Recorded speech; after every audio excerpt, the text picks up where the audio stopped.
Барлықтарыңызға сәлем, сіздермен Қадырбек Сағыныш. Бүгін өте дәмді, жұп-жұмсақ әрі оңай дайындалатын кекстардың жасалу жолымен бөліскім келеді.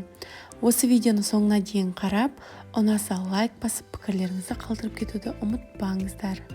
Алдымен 3 жұмыртқаны аздап миксерлеп аламыз, кішкене көпіршігенше.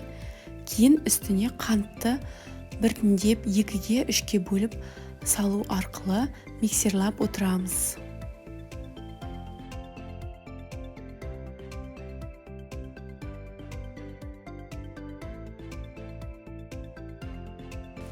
Жұмыртқаны миксерлеп болғаннан кейін дүкен қаймағын қосамыз және де ерітілген сары май қосамыз.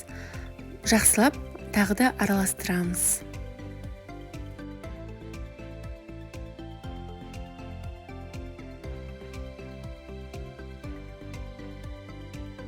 Ұн мен қопсытқышты араластырамыз.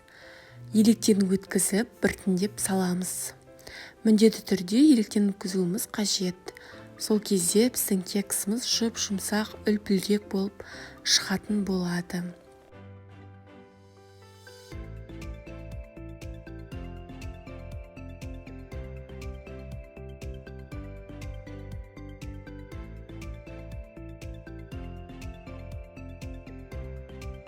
Осы қоспаның үстіне апельсинді жақсылап жуып тазалап, сыртқы қабығын үккіштен өткіземіз.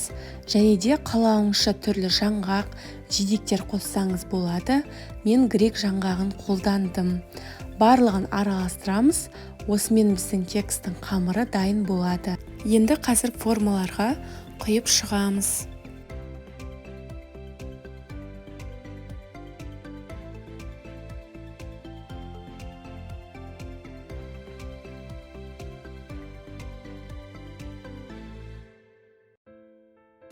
Барлығын формаға құйып шықтым.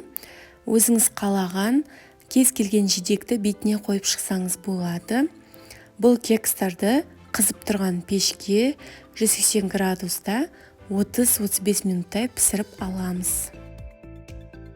Осымен менің кекстарым дайын, иісі бұрқырап, жұп-жұмсақ, өте дәмді болып пісіп шықты. Міндетті түрде жасап көруге кеңес беремін. Бұл сіздің балаларыңызға да қатты ұнайтын болады. Егер осы видео ұнаса, каналыма тіркеліп, лайк басып, пікірлеріңізді қалдырып кетуді ұмытпаңыздар.